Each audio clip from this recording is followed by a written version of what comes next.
Bonjour très chers Gémeaux, j'espère que vous allez bien mes petits Gémeaux. Je suis ravie de vous retrouver pour cette première guidance de l'année, celle du mois de janvier. Bonne année les Gémeaux. Tous mes vœux pour cette année 2025.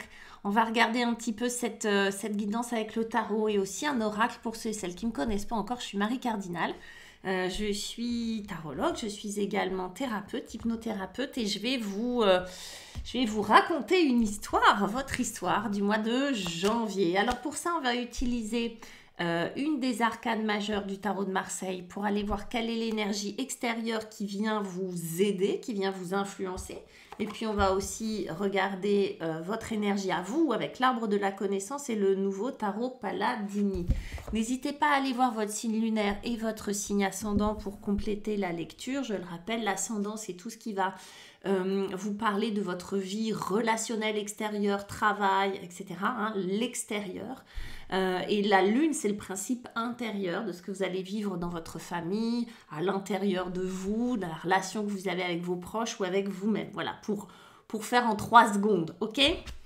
Pour ceux et celles qui veulent une guidance avec moi, rien de plus simple, vous avez plusieurs façons de me trouver. Vous regardez en dessous de la vidéo et puis vous allez trouver mon site internet. Vous avez aussi le site sur lequel je suis quelques heures par mois. Et puis vous avez mon email. Donc n'hésitez pas à m'écrire, à me poser vos questions. Alors pas de questions de voyance, mais vos questions pour avoir une consultation de tarot. Voilà, parce que j'ai vu qu'il y en a qui confondaient un petit peu les deux, donc je précise. On y va. Votre énergie extérieure, les Gémeaux, on a une papesse qui vient vous accompagner sur ce mois de janvier. On va aller voir ce qu'elle veut vous raconter, cette papesse. Mais avec le Paladini, je fais un tirage en 4 cartes. Et là, on est sur vos énergies à vous. La première carte, ça va être ce que vous voulez. Qu'est-ce que vous voulez ? Le diable, ok, ça c'est ce que vous souhaitez, c'est l'énergie dans laquelle vous êtes sûr début janvier, un arcane majeur et puis pas un des moindres. Un 6 d'épée, ça va être votre défi, ça va être le défi à relever, ça va être l'obstacle sur votre chemin. Je préfère défi qu'obstacle, mais c'est un peu les deux. Un très beau cavalier de coupe pour venir vous aider. Les Gémeaux et puis un 8 d'épée pour vous. En dos de deck, vous avez également, je vous le montre parce qu'avec un 8 d'épée, je préfère vous montrer ce qu'il y a après, un cavalier d'épée. Ok, on est dans des énergies très mentales, aériennes, c'est votre énergie les Gémeaux en même temps. C'est à vous, vous êtes à l'aise dans les pensées, dans le verbal, dans le verbe. Avec l'arbre de la connaissance et ce diable, la mémoire. Avec ce 6 d'épée qui est votre obstacle, la conscience émergente. Bien. Avec le cavalier de coupe, on a créé. C'est beau. Et avec le 8 d'épée, on a le vide. Ok, super. On va aller voir un petit peu. Alors la papesse, sur ce mois de janvier, la papiesse, ou la grande prêtresse, la papesse ou la grande prêtresse, c'est un numéro 2. Alors excusez mes petites cartes, je les utilise beaucoup, donc elles sont un peu usées, mais on voit qui c'est, on a suffisamment d'infos. La papesse, le principe de la papesse, du numéro 2, c'est un principe d'accumulation. Pour ceux et celles qui veulent s'intéresser, qui veulent s'initier au tarot, sachez que les chiffres pairs dans les 22 arcanes du tarot de Marseille sont des cartes d'état et que les chiffres impairs sont des cartes d'action. Là, donc, on est dans une carte d'état et qui nous parle de réceptivité, qui nous parle d'accumulation. Vous voyez qu'elle a un livre sur les genoux, qu'elle a un petit œuf, pour ceux et celles qui le voient bien là, un petit œuf derrière. En réalité, elle est en pleine phase de gestation, d'accumulation. Vous voyez, il n'y a rien à faire, il y a juste à apprendre. Donc pour moi, la papesse, sur ce mois de janvier, elle vient vous aider à quoi ? À utiliser ce que vous savez de manière innée. Elle détient sur ses genoux le grand livre de la mémoire universelle. Donc ce que vous savez dans le sens intuitivement parlant, aussi de votre histoire transgénérationnelle, de tout ce qui vous est arrivé. Et en même temps, elle est là pour apprendre. Elle est différente de l'ermite, mais elle s'en rapproche un petit peu. Donc la papesse, elle est là comme une protection, parce qu'elle protège aussi beaucoup. Elle n'est pas là pour que vous, peut-être pour calmer Aussi, si vous aviez trop d'émotions ou que elle vient là, elle vient calmer, elle vient apaiser aussi pas mal la papesse, elle retient, d'accord? Donc elle vous aide à retenir des choses dans tous les sens du terme, retenir, et puis retenir certaines choses. Parfois, il est bon de retenir certaines choses. On va aller voir. Donc elle est là en tout cas pour vous aider à apprendre. Hein. Si vous devez accumuler de l'information, accumuler du savoir, de la sagesse, accumuler une ressource, accumuler quelque chose. Bon, ça c'est votre, on va y revenir. Ce que vous voulez ou l'état dans lequel vous vous trouvez sur ce début janvier, ben, c'est pas tiède. On a un diable. Alors, le diable, il peut être très très positif dans le sens où il sait faire de l'argent, où il sait communiquer, où il sait séduire, il sait culpabiliser l'autre aussi, il sait manipuler, d'accord? Donc, la manipulation n'est pas mauvaise en soi, c'est ce qu'on en fait qui peut être négatif, mais c'est pas mauvais en soi. Le diable, il sait faire tout ça, il sait également attacher l'autre, le rendre dépendant, etc., etc. Un diable mal géré, donc ça peut-être que vous avez envie de séduire, peut-être que vous avez envie de faire de l'argent, de réussir, peut-être que vous êtes ambitieux sur ce début janvier, que vous avez des bonnes résolutions, que vous avez envie d'arriver à vos fins, vous voyez qu'il y a ce truc à l'intérieur où si je le veux, j'y arriverai, etc. Vous voyez, tout ça, le diable, il accompagne très très bien ces énergies-là. Et de temps en temps, on en a besoin. Le diable, attention, il peut être aussi très, très déroutant, parce qu'on croit qu'on maîtrise quelque chose et en fait, c'est lui qui nous tient comme ça en laisse. Et lui, comment il s'y prend? Il s'y prend en faisant peur. Il s'y prend en chuchotant des choses qui font mal à l'oreille. Et il rend l'individu dépendant. Et je dis l'individu parce que, effectivement, son job à lui, c'est de diviser l'individu. Vous voyez, le diable, diabolos, je le dis souvent, c'est celui qui vient diviser. Donc, lui, c'est une énergie extrêmement positive, vraiment créatrice. Son énergie, c'est le feu, hein, c'est la passion, c'est tout ça. Donc, ça se trouve, vous êtes dans une histoire passionnée, mais attention qu'elle ne vous attache pas. Attention que ce que vous voulez ne vous rende pas dépendant ou dépendante. Je veux absolument obtenir, je sais pas quoi, ce job et je suis prêt à tout pour l'obtenir. Ouais, mais ça va du coup vous rendre dépendant d'une décision extérieure.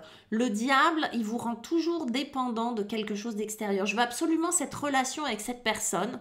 Je suis fou d'elle, je suis fou de lui, folle de lui, bref. Je vais me rendre dépendant de cette personne parce que c'est elle ou c'est lui et personne d'autre. Voyez ? Attention à ça. Lui, il vient vraiment vous titiller dans vos fragilités, dans vos faiblesses et vous enchaîner. Et avec ça, on a la mémoire. Alors, deux choses. Là, la mémoire, soit vous êtes attaché à quelque chose du passé. Et c'est le passé qui vous rend dépendant ou qui crée chez vous un comportement addict de dépendance, etc. Soit on vous dit, et c'est les deux, fais appel à ta mémoire pour bien gérer ce diable-là. Tu te connais, tu pars sur les chapeaux de roue, tu traces tout chousse, mais attention, rappelle-toi du passé pour pouvoir effectivement gérer cette situation, gérer votre élan, gérer votre passion de manière la plus saine et la plus safe possible. C'est pour ça que la papesse, je vous le disais, elle vient calmer, elle vient retenir des choses et surtout, elle est là pour vous aider à apprendre. Vous voyez que la mémoire, c'est ce que je vous disais, hein, le livre, là, c'est un livre où tout a été écrit, l'histoire de l'humanité. Là, on vous dit attention, rappelle-toi la dernière fois que lui est rentré dans ta vie, ce que ça a généré. Peut-être que c'était super, mais peut-être aussi que ça vous a coûté cher. C'était un peu long, mais c'était nécessaire. Voilà. En face, l'obstacle, le défi, c'est en vrai ce 6 d'épée. C'est plus un défi qu'un obstacle. Le 6 d'épée, on vous dit, casse-toi le Gémeaux, attention au piège. Vous voyez un bateau, on part la nuit et on quitte un pays, on quitte une rive pour aller sur l'autre. Les épées, c'est des pensées, c'est votre énergie, c'est l'air, c'est une décision de prise. Là, il y a quelque chose où, lui, je vous dis, il vous enchaîne. Alors ça peut être, je vous dis, une rumination du passé qui vous enchaîne, qui vous rend, vous avez l'impression que c'est normal de ruminer cette chose-là, mais non, ça peut être l'attente d'une relation, l'attente de quelque chose de la part des autres, l'attente d'une reconnaissance, etc. Ça peut être un bon moteur pour faire des choses, mais ça peut être aussi une prison. Et là, on vous dit, sauve-toi, Gémeaux, attention, il va falloir que tu aies le courage de passer d'une rive à l'autre. Fais-le discrètement, fais-le à ta manière, mais ça va être votre défi. Ça va être d'être conscient, ouais, ça c'est la conscience émergente, ça va être de mettre de la conscience, de la lumière sur quelque chose que vous ne voulez pas voir, sur quelque chose que vous voyez, mais c'est plus fort que vous, vous y allez quand même. Une addiction au sucre. Je sais que ça me pourrit la santé, je fais du diabète ou je sais pas quoi, mais je peux pas m'empêcher de. Et bien là, on vous dit, votre défi, ça va être de quitter cette addiction, de mettre la lumière, la conscience au bon endroit. Savoir que je suis addict, voilà, après ça, voilà, il ne se passe rien. Là, ça va être d'aller faire un travail, d'aller mettre de la lumière sur ce que vous n'avez pas vu ou sur ce que vous ne voulez pas voir. Voilà, des fois, on ne veut pas. Ou des fois, on est dans le déni, on ne le sait pas. Vous ne pouvez pas dire à quelqu'un, tu es dans le déni. Parce que le principe de déni, c'est de ne pas voir. Donc, ça ne sert à rien. Par contre, d'aller chercher, de se dire, OK, il va falloir que je quitte cette rive-là pour aller dans un endroit plus sécure. Comment je fais? Avec ça, on a un cavalier de coupe. Eh bien là, on va vous dire, vous devez vous mettre en action au niveau du cœur, au niveau des émotions. En fait, là, on vous dit, il va falloir actionner cette zone-là. Il va falloir vraiment ouvrir le placard et puis aller voir ce qu'il y a dans le cœur. Parce que tout ça, c'est émotionnel. Si lui, il est positif, il peut être aussi donc négatif. Et c'est ça qu'on va aller voir. Donc, dans le côté positif, on vous dit... pour quitter ça, il va falloir faire appel au cœur, c'est-à-dire à l'authenticité du cœur. Soit aller livrer votre cœur à quelqu'un, parce que le cavalier de coupe, c'est ce qu'il fait. Il va livrer, il va dire, il va déclarer sa flamme. Peut-être que c'est ça. Il va dire ce qu'il a sur le cœur. C'est pas, il va pas dire tu m'as pas reconnu ou t'es pas juste avec moi, etc. Non, il va dire je suis blessé. Il va dire je t'aime. Il va dire je ressens ça. Je ressens telle émotion. Quand tu me dis ça, je ressens telle chose. Vous voyez, il va dire ce qu'il ressent, le cavalier. Le job du cavalier, c'est de poser quelque part ce qu'il ressent. C'est pas compliqué. Que ça soit auprès d'un thérapeute, que ça soit auprès de votre chat, que ça soit auprès de votre mère ou de votre meilleur pote, le cavalier de coupe, il vient livrer ce qu'il a sur le cœur. Et on a créé. Le principe de création. Comme si...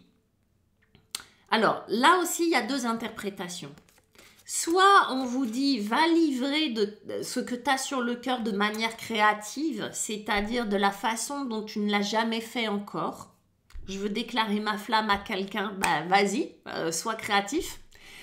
Soit, et moi je pense que c'est plus juste, d'ouvrir mon cœur, d'accord ? Ouvre aussi cette capacité à la créativité, c'est-à-dire créer, ça veut dire plein de choses, c'est pas seulement faire un Van Gogh, ok, c'est pas seulement sculpter, écrire ou faire de la musique.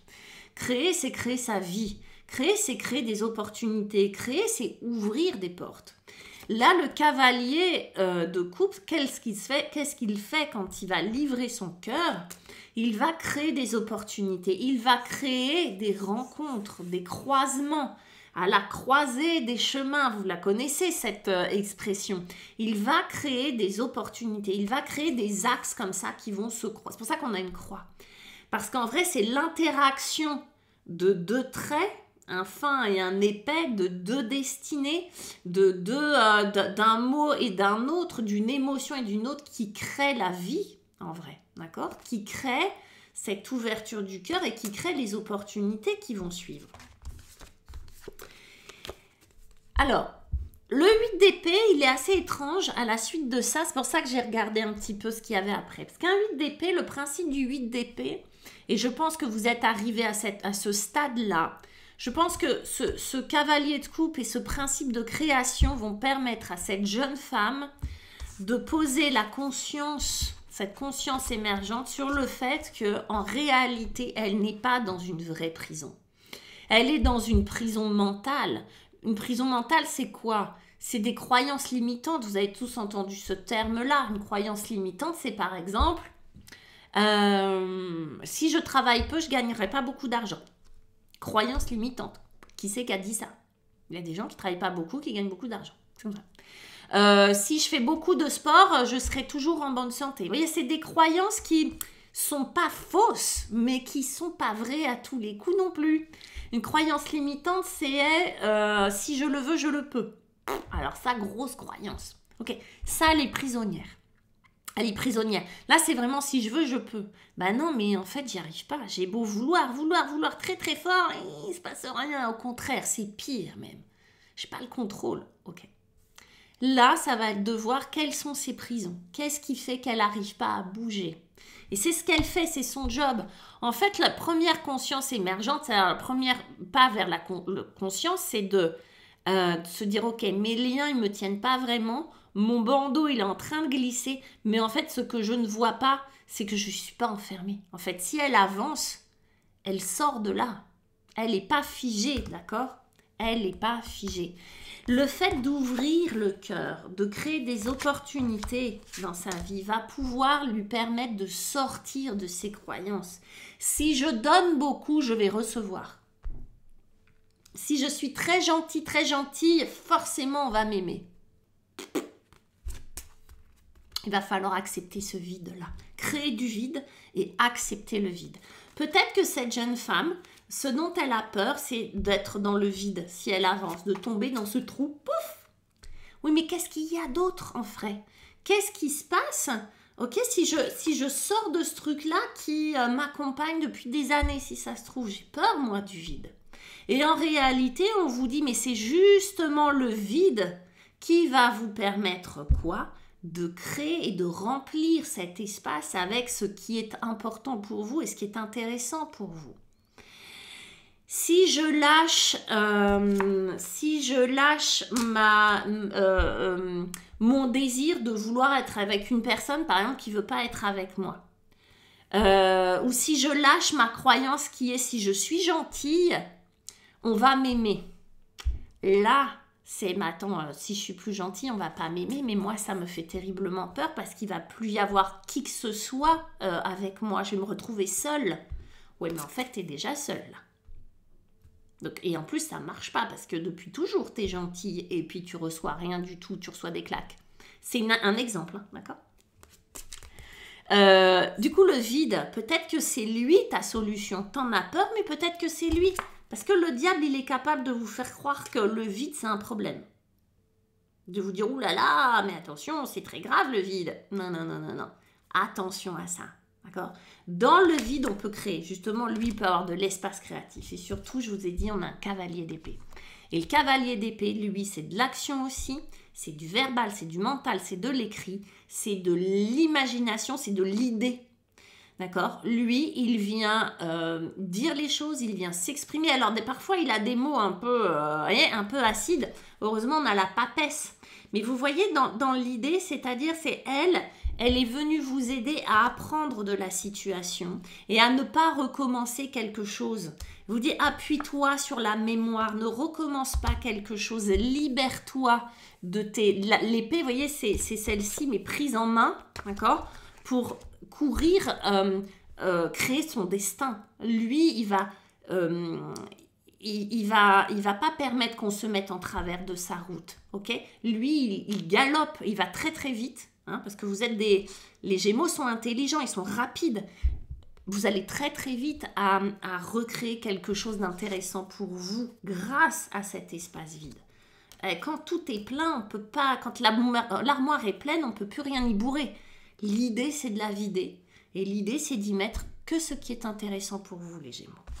Sur ces bonnes paroles, je vous embrasse. N'hésitez pas à me laisser des pouces, des commentaires surtout pour me dire si ça a résonné pour vous et puis d'aller voir vos autres signes. Partagez cette vidéo, soutenez la chaîne, ça me fera très très plaisir. Et puis encore bonne année mes petits chats. Allez, à bientôt. Je vous souhaite une belle année. Ciao.